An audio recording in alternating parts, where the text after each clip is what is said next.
Olá! O programa Memória do Legislativo continua com a série especial 30 anos da Constituição Federal. A entrevistada de hoje faz parte da história goiana. Foi a primeira mulher eleita deputada federal pelo estado de Goiás e é a atual senadora Lúcia Vânia Abrão, do PSB. Muito obrigada, senhora, ter nos atendido.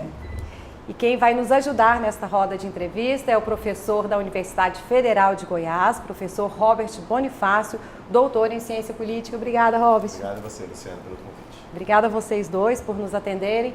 Esse projeto é uma parceria da Universidade Federal de Goiás com a Assembleia Legislativa, um projeto que mostra a participação dos parlamentares goianos na elaboração do texto, talvez o texto mais importante da República Federativa do Brasil, a nossa Carta Magna, que a senadora participou. Foi o primeiro mandato dela e ela caiu justamente numa Assembleia Nacional Constituinte em 1987.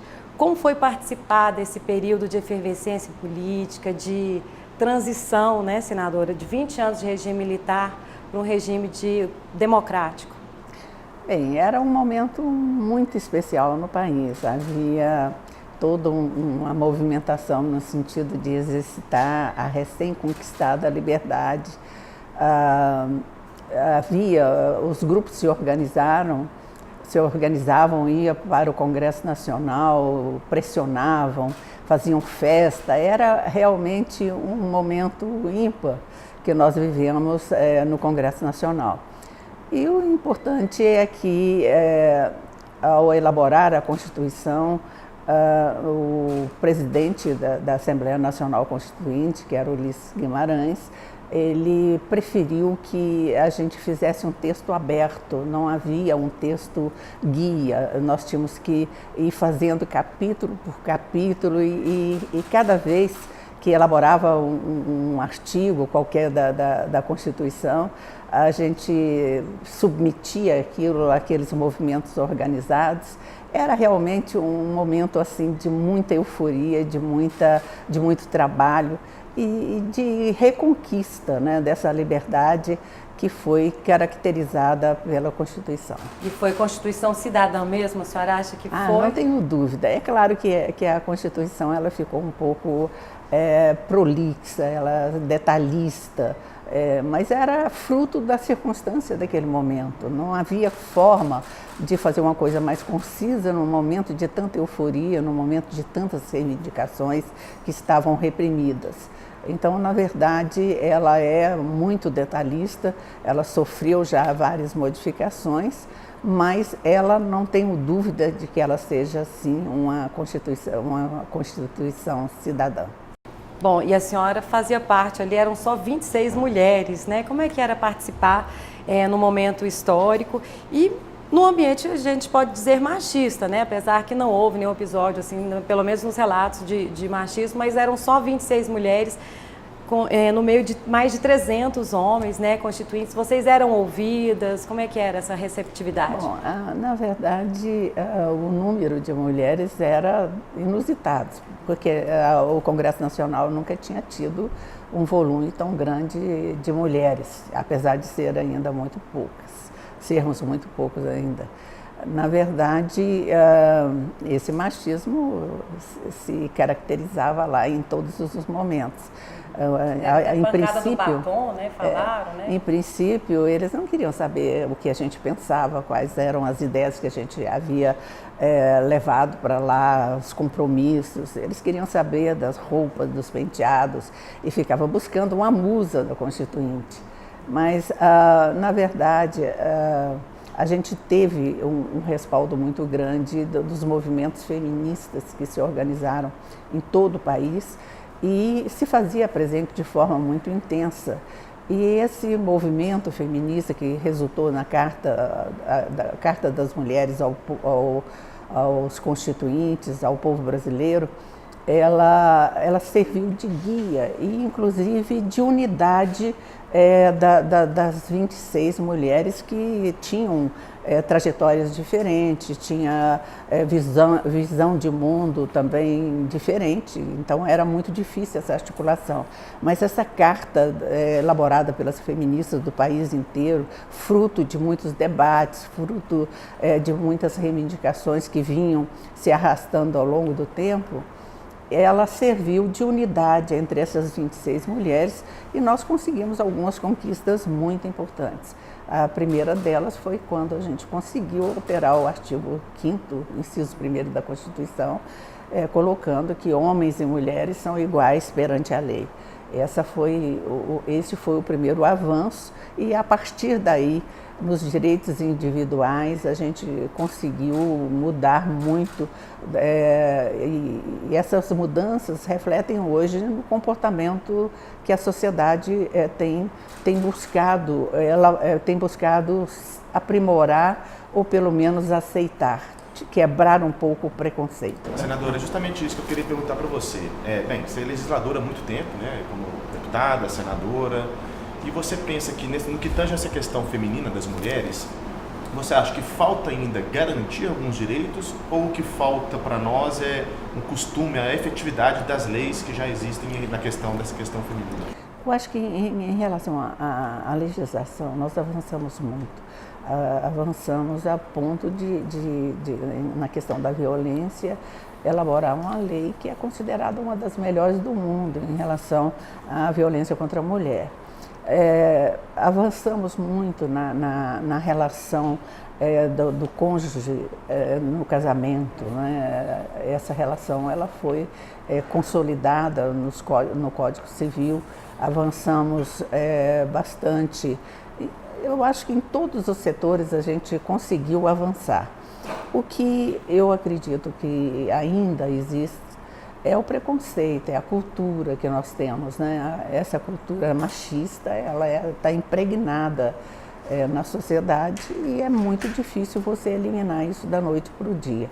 Eu acredito que essa nova geração já recebe um arcabouço muito forte, um arcabouço legal muito forte, para fazer com que essas mudanças sejam realmente, efetivamente implementadas. Porque você como legisladora, você sabe, né? Não adianta tão somente criar leis, né?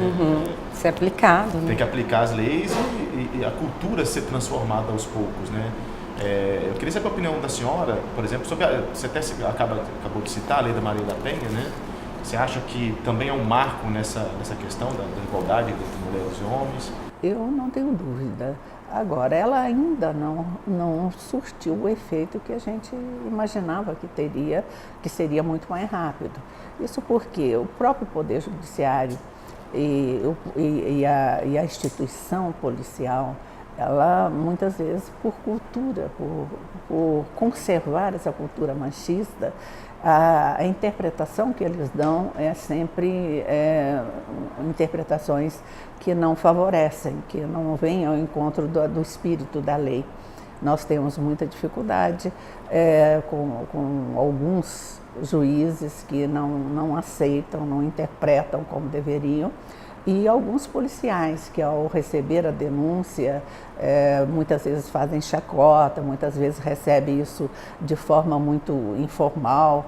Então, há ainda uma resistência das instituições que são responsáveis por aplicar a lei, que torna ela um pouco...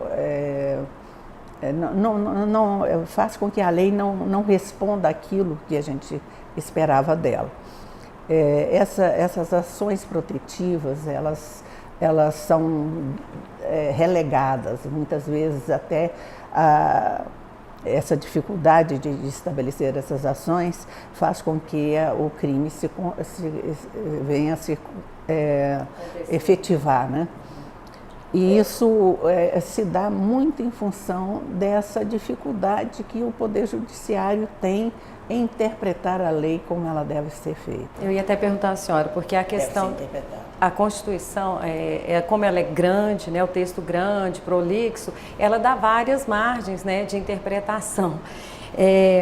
Então, e no caso da lei, a senhora acha que a Constituição é boa, ela não precisa ficar mais enxuta, basta apenas ser aplicada e, no caso dos juristas, entrar num consenso, né? Eu acredito que alguns defendem, artigos... senadora, uma outra Constituição. A senhora acredita nisso ou não? Eu acho que não há necessidade. Eu acho que alguns artigos podem ser melhor elaborados, podem ser melhor clareados, né? E algumas coisas, como era uma fase de transição, é claro que aquilo não prevaleceu. Nós amadurecemos, o país cresceu, 88, desenvolveu, né? Então, é claro que alguns ajustes precisam ser feitos e tem sido feito. Em relação à violência, é claro que a Constituição não está inteiramente regulamentada. Então, essa regulamentação, ela se faz necessária, porque com a regulamentação você clareia melhor os artigos. Agora, em relação à lei, nós estamos fazendo algumas modificações modificações para evitar essas brechas de interpretação. Nós estamos, por exemplo, fazendo com que a lei, essa questão das ações protetivas sejam feitas com mais agilidade. Conseguimos também tipificar o crime de gênero como o feminicídio. Conseguimos fazer como imprescritível também o crime de estupro, inafiançável também. Isso já é uma coisa que ajuda a lei. Isso entrou como emenda, né, senadora? Isso entrou agora, recentemente, né? Esse ano, no Dia da Mulher, nós conseguimos aprovar uma série de modificações na lei. E tem outras em andamento que vai fazendo com que a lei, devagarinho, ela passa a ser interpretada dentro do espírito que a criou, né? E se é necessário, tem que fazer mesmo. Já são 99 emendas, né? Bom, a gente vai para um breve intervalo e já voltamos com mais entrevista com a senadora Lúcia Vânia, que foi deputada federal constituinte em 88. Não saia daí, não.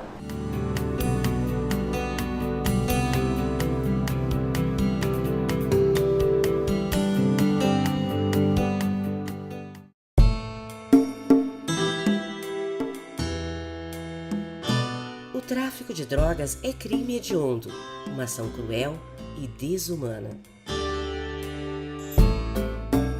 A droga ilícita causa danos ao usuário e à sociedade, estimula o narcotráfico e gera novos crimes.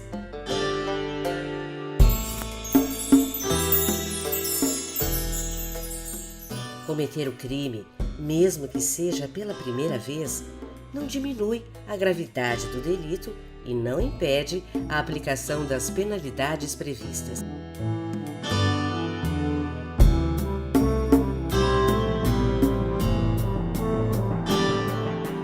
Tráfico de drogas é crime hediondo, sim. Superior Tribunal de Justiça, o Tribunal da Cidadania.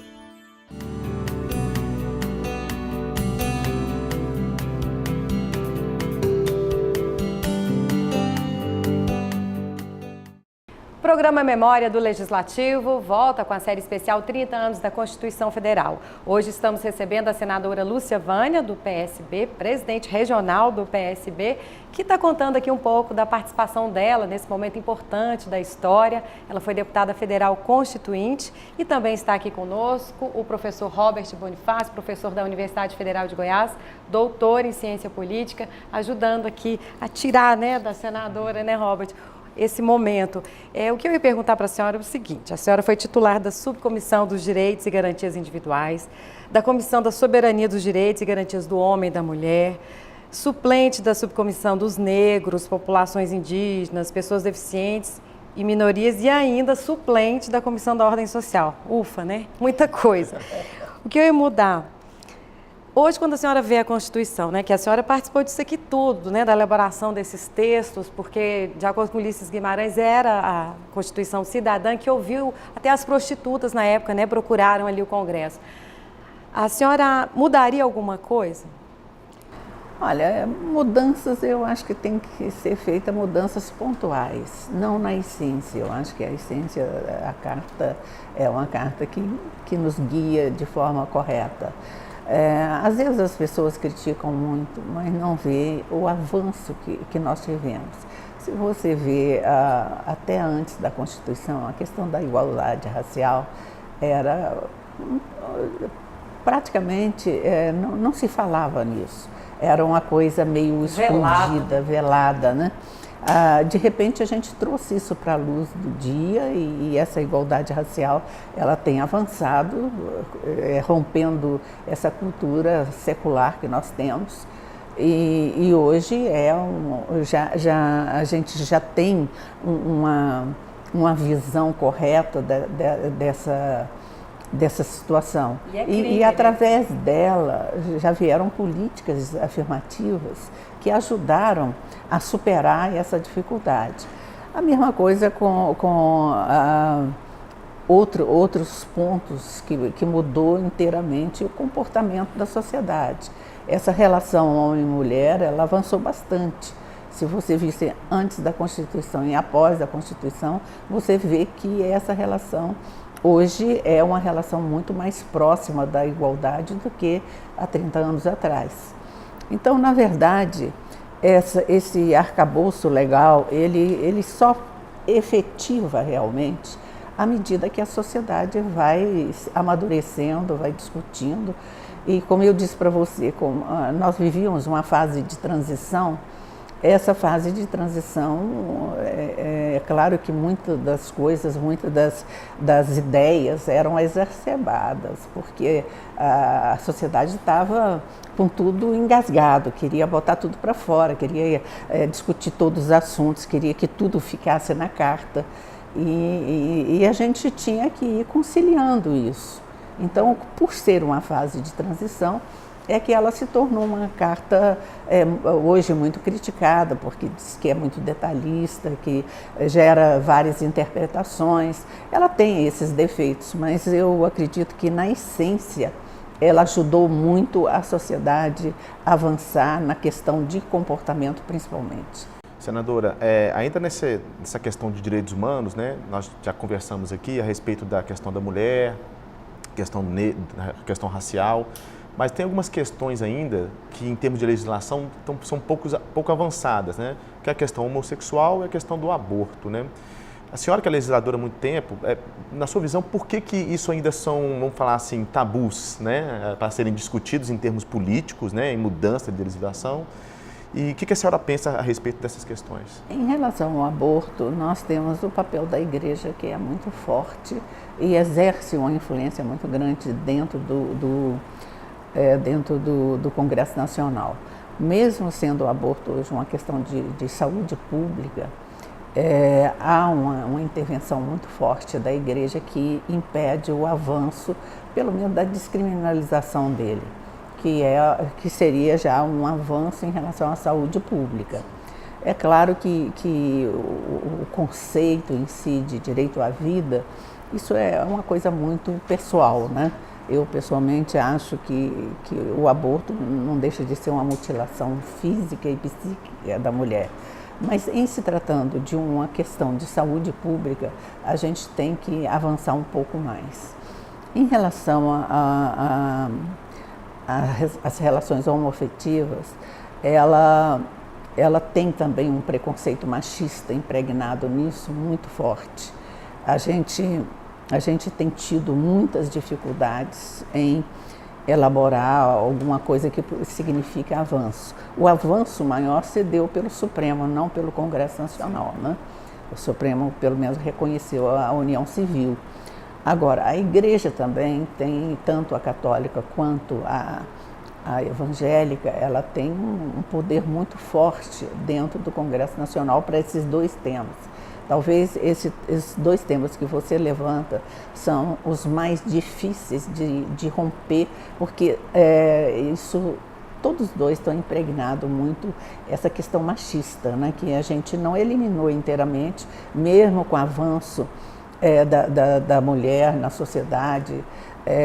o machismo está impregnado. Você vê que ele permeia a violência, ele permeia a questão do aborto, permeia a questão homoafetiva, enfim.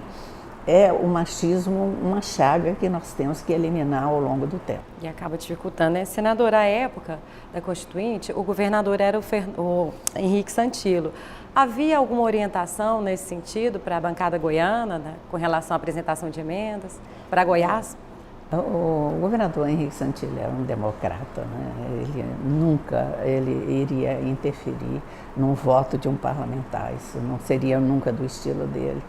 É uma pessoa admirável, uma pessoa que respeita muito as pessoas, uma pessoa muito ligada aos direitos humanos. Ele jamais faria uma intervenção no Congresso Nacional. Com relação, então ele ficava quietinho na dele, não, né? Mesmo na divisão do Estado de Goiás, ele não interferiu? Nem na divisão. Criação do Estado Tocantins? Em relação a voto, absolutamente não. Agora, ele obviamente discutia com a gente os temas, né? Ele era uma pessoa que tinha uma cultura como poucos têm em Goiás. É uma pessoa que tinha uma argumentação muito sólida, muito bonita em relação a comportamento, em relação ao avanço da sociedade. Então, jamais ele faria uma intervenção no Congresso Nacional. Como é que a gente fazia esse debate? Eu cheguei ao Congresso Nacional, eu não tinha passado pelo Legislativo Estadual, então não tinha hábito de lidar com leis. Era uma coisa inteiramente nova, né, para mim. Então, o que eu fazia? Quando havia temas polêmicos, eu encaminhava para os segmentos todos, ouvia o contraponto de um lado e de outro, e dentro da visão que eu tinha de mundo, eu começava a filtrar aquilo que eu achava que era mais importante. Mas a senhora tinha uma experiência que te ajudou muito como primeira-dama do Estado na área social, foi muito atuante, né? Eu tive uma experiência boa também na área. Após ser primeira-dama, eu voltei para a universidade para fazer jornalismo, né? Eu sempre entendi como primeira-dama, após tomar conhecimento da realidade do Estado, eu entendi que eu precisava de uma formação, de alguma coisa que me desse uma análise crítica mais profunda, e eu achei que o jornalismo poderia dar algumas respostas que eu precisava. Eu acho que o fato de ter feito jornalismo foi muito interessante para mim, poder avaliar, fazer uma avaliação dos temas que eu tratava. E eu tive como parceiros da Comissão de Direitos Individuais do Direito do Homem e da Mulher, eu tive o Roberto Freire, que era muito meu amigo, e o Zé Genuíno, que foi também constituinte, que eram parceiros nossos ali.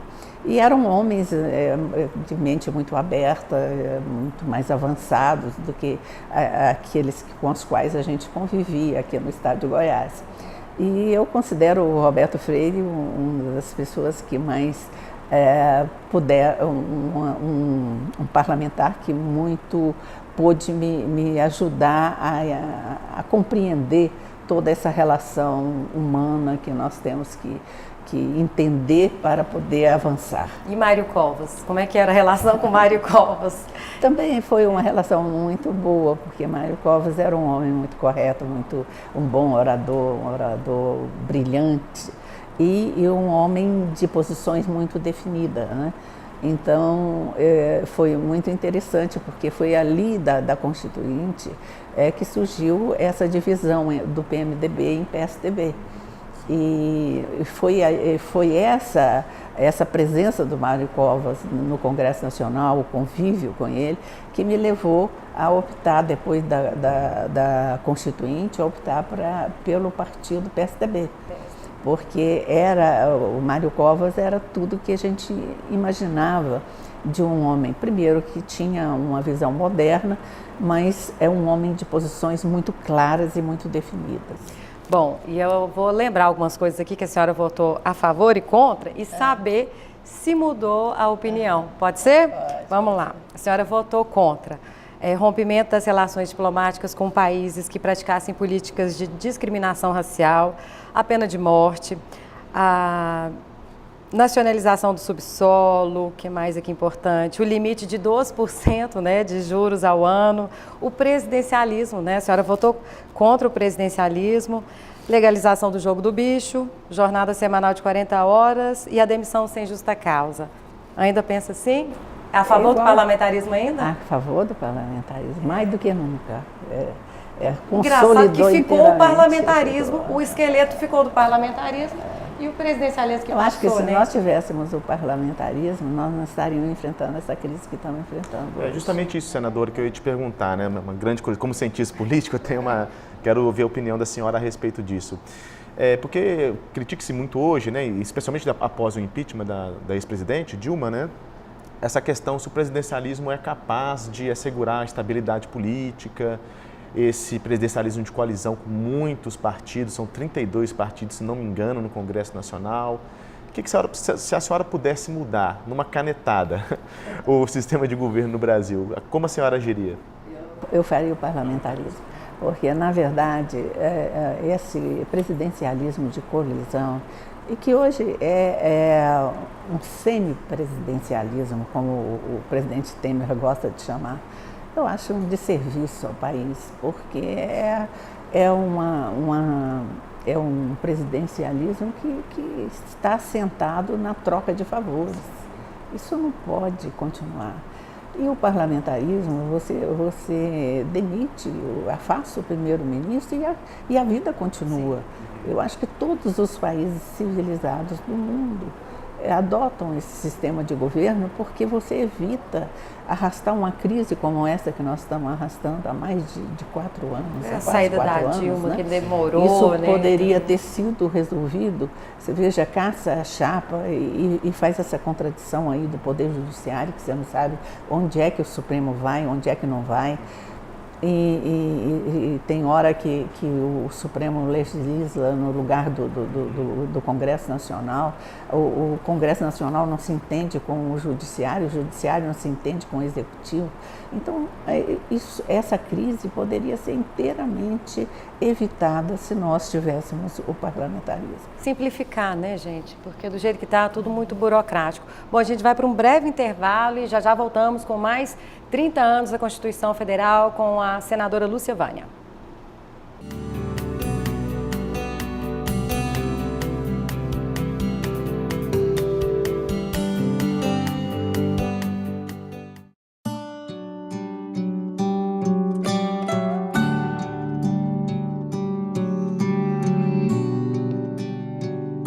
A cada 3 mortes de pessoas adultas, 2 são de homens.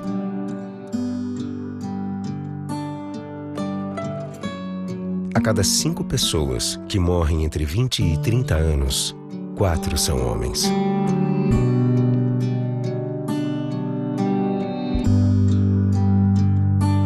Homens vivem em média 7 anos menos que as mulheres.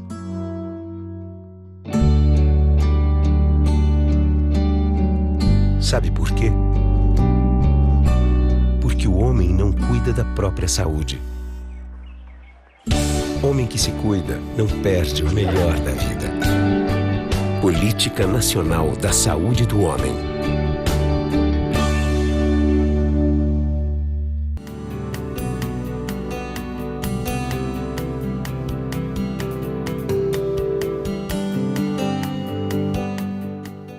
O programa Memória do Legislativo volta com a série 30 anos da Constituição Federal. Hoje estamos recebendo aqui a senadora Lúcia Vânia, do PSB, e o professor Robert Bonifácio, doutor em Ciência Política. Nós já vamos para o último bloco, infelizmente, né? Ela contando aqui a história, a participação dela, né? E eu havia falado no bloco anterior os assuntos que ela tinha votado contra. Agora eu vou falar aqui que ela votou a favor também, né?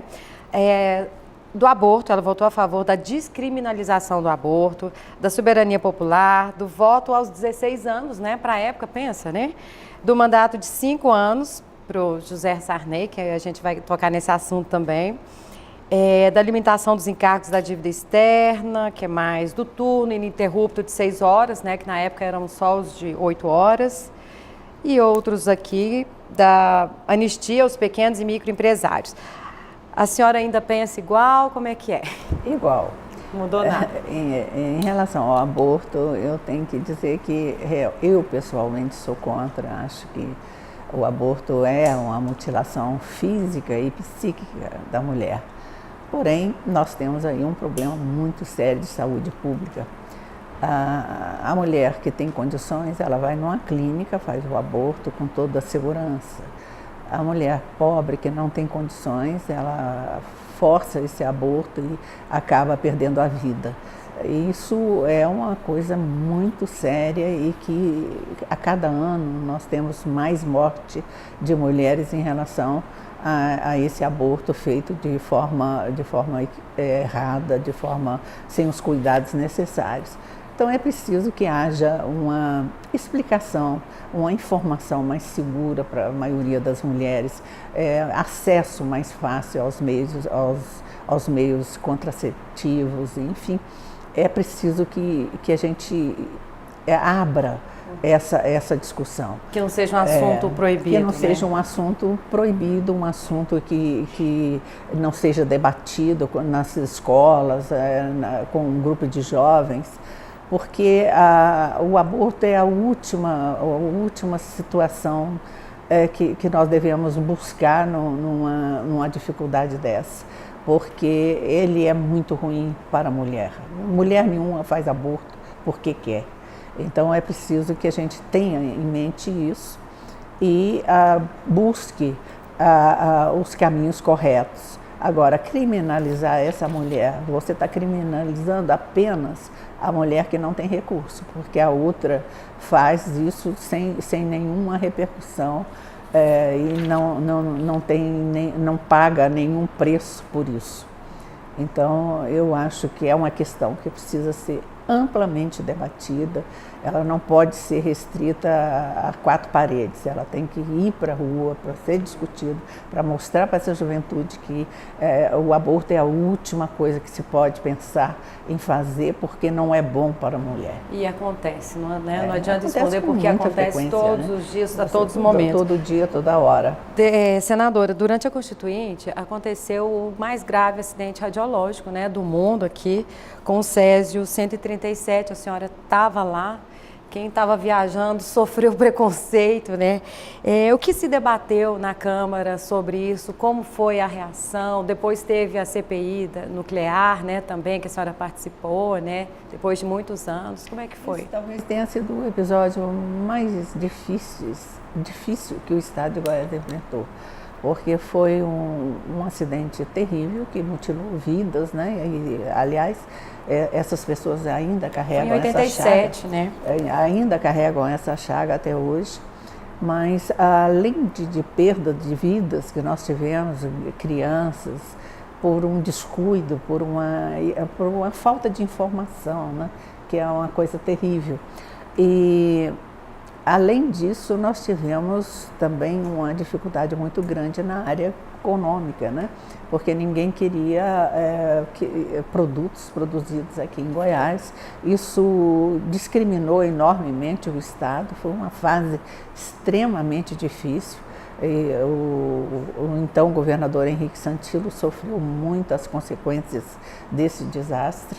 O Estado pagou muito caro essa desinformação e esse descuido que não pode jamais voltar a acontecer.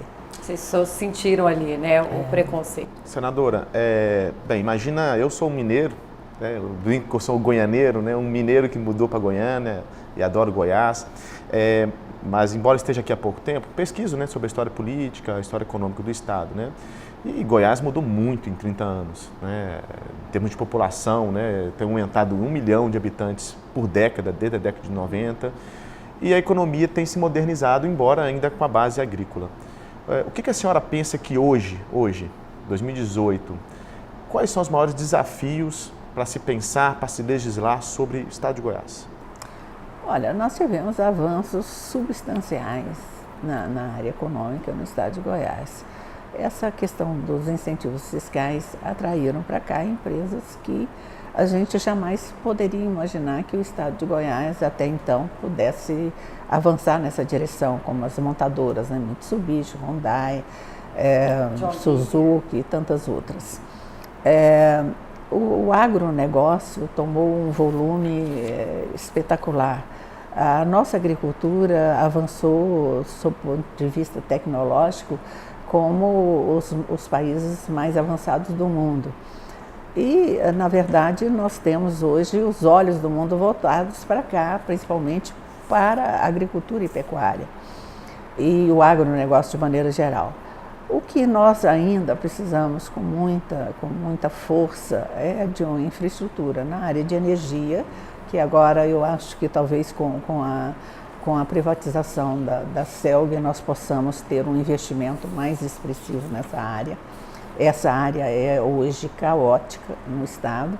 Nós precisamos ainda de infraestrutura em relação a estradas, e principalmente ferrovias, né, para escoamento dessa produção de forma mais racional e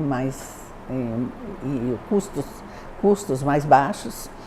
E nós temos também uma necessidade muito grande de crédito, porque essa infraestrutura nós só podemos avançar se a gente tiver um crédito mais em conta, porque até agora todo o desenvolvimento do Estado ele se deu através de incentivos fiscais, que exauriram. Eu acho que nós agora precisamos realmente buscar reparar essa diferença regional que nós temos com os estados mais avançados, com um crédito mais viável. Isso tem sido uma grande luta lá no Senado, porque nós temos buscado, nós temos tentado colocar o FCO, que é o Fundo de Desenvolvimento de Investimento para o Estado de Goiás, nós temos buscado fazer com que esse recurso, que hoje tem um estoque na ordem aí de 27 bilhões de reais, ele seja colocado num banco que possa administrar esse fundo e trazer novos recursos para o Estado. Então esse é o grande desafio desse momento, é trabalhar esses fundos que nós já temos para que a gente possa ter administrar Hoje esse fundo é administrado pelo Banco do Brasil, que é um banco nacional. Nós precisamos de um banco regional, um banco de segundo piso, apenas para administrar esses fundos e captar novos fundos para promover o nosso desenvolvimento. Então isso é vital para o desenvolvimento do Estado de Goiás. Ao lado disso, nós precisamos, como o país inteiro precisa, de uma reforma tributária. Nós precisamos de uma divisão melhor dos impostos, nós precisamos diminuir essa carga tributária e expandir ela de forma que os mais ricos pagam, porque hoje quem paga imposto é a classe média. E a mesma alíquota, né? É uma alíquota muito alta e nós temos que melhorar isso para melhorar o desenvolvimento do país como um todo. E essa reforma tributária, ela refletiria de forma muito benéfica para o Estado de Goiás, eu não tenho dúvida, como para o Brasil inteiro. Senadora, voltando aqui um pouco para a Constituinte, logo após a participação da senhora na Constituinte, a senhora foi reeleita, né? Foram 3 mandatos como deputada federal. Em 95 houve o convite, né, do Fernando Henrique Cardoso para assumir a Secretaria Nacional de Assistência Social, uma marca registrada da senhora nessa área social. Aí, em 94, a senhora deu um tempinho lá do Congresso, concorreu às eleições aqui para o governo, né? Perdeu para o Maguito Vilela, né? A minha pergunta é a seguinte: a senhora ainda pensa em concorrer ao governo do Estado, talvez dos nomes que existem na política que eu falo goiana com relação às mulheres, o nome da senhora é o mais forte. A senhora ainda pensaria, talvez um dia, concorrer ao governo do Estado de Goiás, a primeira governadora? Não. Eu fiz uma opção. Essa opção eu fiz quando eu vi que nós não tínhamos condições de fazer uma reforma política no Congresso. O sistema eleitoral hoje, para você disputar o executivo, isso melhorou um pouco, acho que vai melhorar um pouco nessa eleição, mas o sistema eleitoral vigente, ele te coloca em risco muito grande. Então, eu acho que para entrar nesse sistema, no executivo, que é uma campanha mais pesada, uma campanha que precisa de financiamento maior, eu não ousaria fazer isso agora, mas eu já fiz uma vez quando o sistema não estava tão deteriorado. Agora, com o sistema do jeito que está, com a política colocando o dinheiro acima de qualquer outra coisa, o comércio, o negócio, eu não tenho motivação para disputar uma eleição dentro desse sistema. Já o legislativo, como o legislativo é uma coisa que eu domino bem e que não precisa de volume de recurso muito grande, porque eu faço uma campanha quase que inteiramente baseada no meu trabalho, eu corro menos risco, né, dentro desse sistema. Agora, esse ano nós temos uma mini reforma que melhorou um pouco. Primeiro, que estabeleceu um teto para as campanhas, por exemplo. 45 dias só também, né? E o tempo encurtou bastante, são 45 dias. Ao mesmo tempo, o programa de televisão também já foi proibido todo aquele marketing que enfeitava o candidato, né? Hoje é o debate, é o conhecimento que vai prevalecer. E a sua trajetória, né? Então, dentro dessa visão do resultado que essa missão da Lava Jato prestou, esse trabalho que a Lava Jato prestou ao país, mostrando as deficiências desse sistema, mostrando à população a importância do seu voto, mostrando, coibindo os excessos, eu acredito que a gente vai ter uma eleição, pelo menos eu espero, uma eleição sem tanto abuso do poder econômico, né? Que é uma coisa que deturpa o voto, deturpa a vontade popular, né? Então, eu acredito que nós vamos poder fazer uma campanha bem mais correta do que fizemos até hoje. Senadora, a gente está chegando no final aqui, eu gostaria de saber da senhora qual foi a marca que a senhora deixou na Constituinte, uma marca pessoal que a senhora lembra e fala, nossa, poxa, que bom que eu fiz ali, eu colaborei com esse texto, com aquele artigo. Homens e mulheres são iguais perante a lei. Tá certo, tá aí. Muito obrigada pela participação da senhora. A senhora faz parte da história aqui do Legislativo goiano. E eu gostaria de falar sobre política atual, né? A atual senadora já está no segundo mandato, talvez o terceiro, mas a gente vai deixar mais na história da Constituição. Muito obrigada pela participação daqui. Agradecer também ao Robert, né, doutor em Ciência Política. Se quiser falar alguma coisa, fica à vontade. É um prazer ter conhecido a senadora e conversar. Passa muito rápido, né? Passa rápido, tá vendo? Eu falei. Teria muito assunto para debater ainda, mas é um prazer. Obrigado pelo convite. Um prazer conhecer a senadora. O prazer é todo meu. Verdadeira aula. Muito obrigada aqui com essa oportunidade que vocês me dão. Eu já gravei lá no Congresso Nacional, mas essa aqui foi a mais longa de todas. Obrigada, viu, senadora? E obrigada a você também que esteve com a gente. Continue conosco na nossa programação pelo canal 61.2, que é o nosso canal digital, e também o sinal aberto, que é o canal 8 da NET, e também pelas nossas redes sociais. Até mais!